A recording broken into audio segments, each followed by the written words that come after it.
Cara menerapkan gaya hidup style wealth. Menerapkan gaya hidup yang sederhana, bijaksana dalam investasi dan mengelola uang dengan cerdas mungkin terdengar seperti hal yang rumit. Tapi, sebenarnya ini semua tentang membuat keputusan yang pintar dan praktis. Ada beberapa poin cara untuk menerapkan style wealth atau seni berpura-pura miskin demi menjaga keutuhan kekayaan. Tonton videonya sampai habis biar kalian bisa dapetin keseluruhan insight-nya. Yang pertama adalah gaya hidup sederhana. Gaya hidup sederhana itu artinya hidup dengan cara yang gak ribet dan enggak berlebihan. Jadi misalnya daripada beli barang-barang mahal atau yang bisa bikin orang lain bilang wow, kamu pilih yang lebih praktis dan terjangkau. Ini bisa berarti yang pertama, pakaian. Pilih pakaian yang nyaman dan berkualitas tapi nggak harus bermerek terkenal. Kamu bisa beli dari brand yang lebih terjangkau tapi tetap bagus dan awet. Yang kedua, rumah. Miliki rumah yang sesuai kebutuhan dan bukan yang terlalu besar atau mewah. Rumah yang nyaman dan sederhana cukup membuat kamu merasa betah tanpa harus memamerkan kekayaan. Yang ketiga, makanan. Makan makanan yang sehat dan enak tanpa harus selalu ke restoran mahal. Masak di rumah dengan bahan-bahan yang segar bisa jadi pilihan yang baik dan lebih hemat. Yang keempat, hobi. Pilih hobi yang menyenangkan dan murah meriah. Alih-alih menghabiskan banyak uang untuk hobi mahal, kamu bisa memilih aktivitas yang sederhana tapi tetap memuaskan seperti membaca, berkebun, atau berjalan-jalan di alam. Intinya gaya hidup sederhana lebih tentang membuat pilihan yang bijaksana dan fokus pada hal-hal yang benar-benar membuat kamu bahagia tanpa harus menunjukkan kekayaanmu ke orang lain. Cara yang kedua adalah investasi yang bijak. Investasi bijaksana itu intinya adalah cara kamu mengelola uang dengan cara yang cerdas dan tidak ceroboh. Jadi alih-alih menghabiskan uang untuk hal-hal yang cuma bikin kamu terlihat kaya, kamu fokus pada investasi yang bermanfaat dan aman. Berikut beberapa contohnya. Yang pertama adalah investasi yang stabil. Pilih investasi yang cenderung stabil dan aman, seperti deposito bank atau obligasi pemerintah. Ini bisa bikin uang kamu tumbuh dengan resiko yang lebih rendah. Yang kedua, diversifikasi. Jangan taruh semua uang kamu di satu tempat. Misalnya jangan semua uang di saham atau satu perusahaan. Coba bagi uang kamu ke berbagai jenis investasi seperti saham, obligasi, atau properti. Ini bisa membantu mengurangi resiko. Yang ketiga, pikirkan jangka panjang. Fokus pada investasi yang akan memberikan hasil dalam jangka panjang. Misalnya berinvestasi di properti atau saham yang stabil bisa jadi pilihan yang baik untuk masa depan. Yang keempat, cari informasi dan penasehat. Jangan malas mencari informasi sebelum berinvestasi. Kalau perlu, minta saran dari penasehat keuangan yang terpercaya agar kamu bisa membuat keputusan yang tepat. Yang kelima, hindari investasi yang terlalu menggiurkan. Hati-hati dengan investasi yang menawarkan keuntungan besar dalam waktu yang singkat. Biasanya ini adalah tanda bahwa resikonya juga tinggi. Pilihlah investasi yang realistis dan sesuai dengan tujuan keuangan kamu.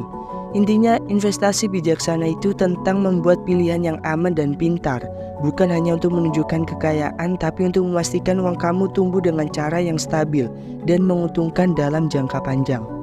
Yang ketiga adalah kendaraan dan properti.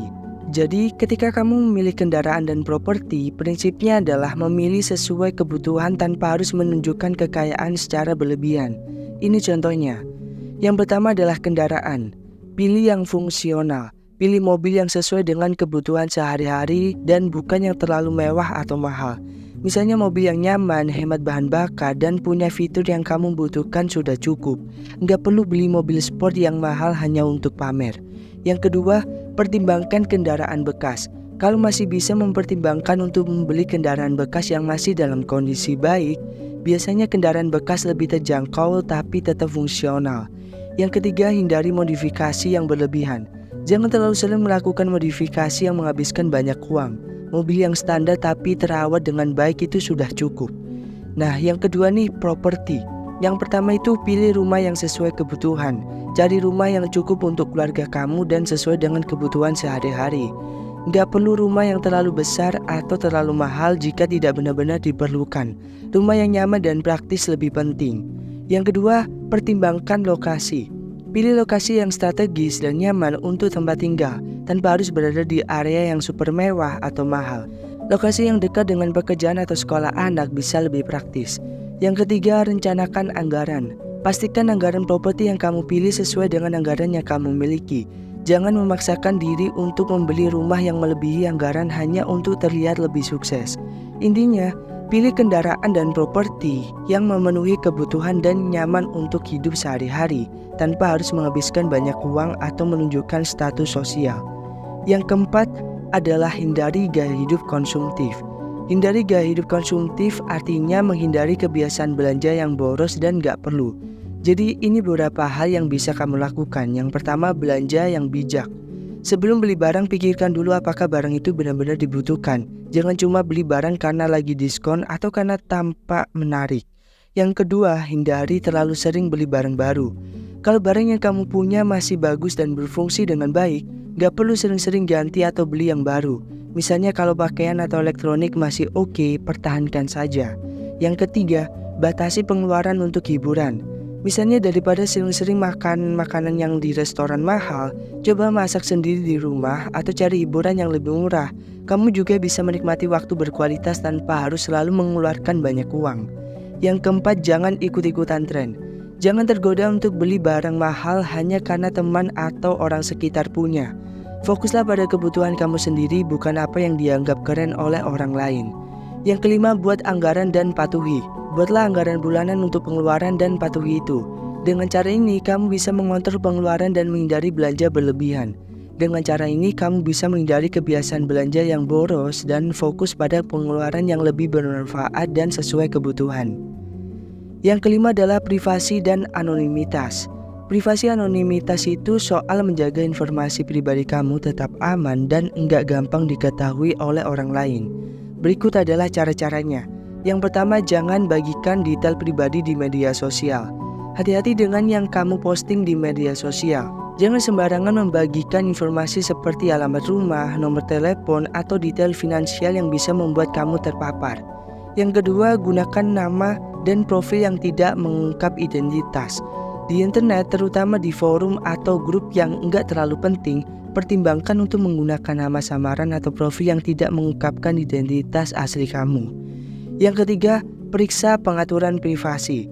Di semua akun media sosial atau layanan online, pastikan kamu memeriksa dan mengatur pengaturan privasi. Pilih siapa saja yang bisa melihat informasi dan postingan kamu. Yang keempat, gunakan alamat email terpisah. Untuk mendaftar atau berlangganan newsletter yang nggak penting, gunakan alamat email terpisah agar alamat email utama kamu tetap privat. Yang kelima, waspada dengan sharing informasi. Kalau ada yang meminta informasi pribadi melalui telepon, email, atau pesan, pastikan bahwa permintaan itu memang dari sumber yang terpercaya. Jangan langsung memberikan informasi tanpa verifikasi. Dengan menjaga privasi dan anonimitas, kamu bisa menghindari resiko seperti pencurian identitas dan melindungi diri dari gangguan yang tidak diinginkan. Yang keenam adalah pengelolaan uang yang cerdas. Pengelolaan uang yang cerdas itu tentang bagaimana kamu mengatur dan menggunakan uang dengan bijak agar finansial tetap sehat. Berikut beberapa cara untuk melakukannya. Yang pertama, buat anggaran bulanan. Cobalah membuat anggaran yang merinci semua pemasukan dan pengeluaran bulanan kamu. Ini membantu kamu tahu kemana uangmu pergi dan memastikan pengeluaran tidak melebihi pemasukan. Yang kedua, catat pengeluaran. Gunakan aplikasi atau catatan untuk melacak semua pengeluaran sehari-hari. Dengan mencatat, kamu bisa melihat kebiasaan belanjamu dan mengidentifikasi area yang bisa dikurangi. Yang ketiga, prioritaskan pengeluaran. Utamakan pengeluaran untuk kebutuhan penting seperti makan, tempat tinggal, dan tagihan. Selain itu, alokasikan sisa uang untuk tabungan atau investasi. Jangan habiskan semua uang untuk hal-hal yang kurang penting.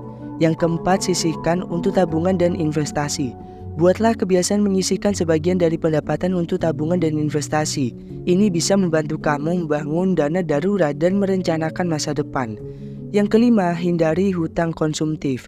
Usahakan untuk tidak menggunakan kartu kredit atau meminjam uang untuk membeli barang-barang yang bukan kebutuhan. Utang hanya untuk kebutuhan mendesak dan investasi yang menghasilkan.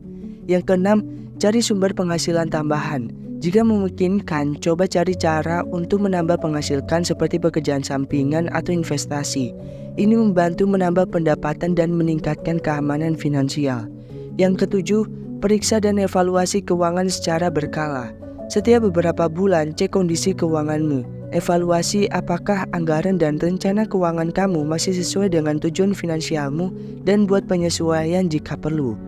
Dengan mengikuti langkah-langkah ini, kamu bisa lebih mudah mengatur uangmu dan menjaga kesehatan finansial agar tetap stabil dan terencana. Cara yang ketujuh adalah pendidikan dan keterampilan. Pendidikan dan keterampilan itu penting buat memastikan kamu bisa berkembang dan sukses dalam hidup, tanpa harus mengeluarkan banyak uang untuk menunjukkan status. Ini cara untuk memanfaatkan pendidikan dan keterampilan secara efektif. Yang pertama, ambil kursus yang berguna. Pilih kursus atau pelatihan yang relevan dengan minat atau pekerjaan kamu. Misalnya belajar bahasa baru, keterampilan komputer, atau kursus keahlian teknis. Banyak kursus online yang terjangkau atau bahkan gratis yang bisa membantu kamu mengembangkan kemampuan. Yang kedua, belajar secara mandiri.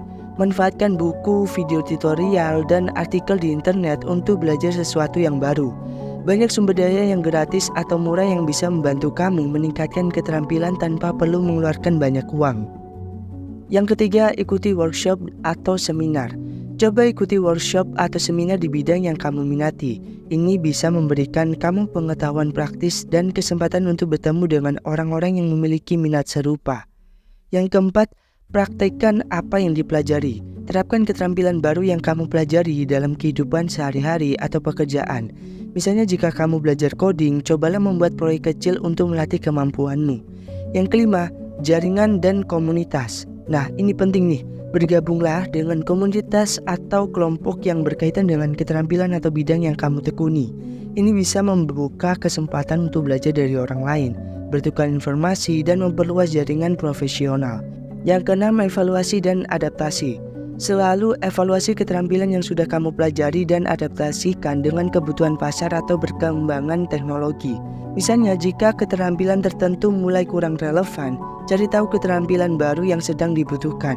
Dengan fokus pada pendidikan dan keterampilan, kamu bisa terus berkembang dan meningkatkan kemampuan diri tanpa harus mengeluarkan banyak uang atau menunjukkan status sosial.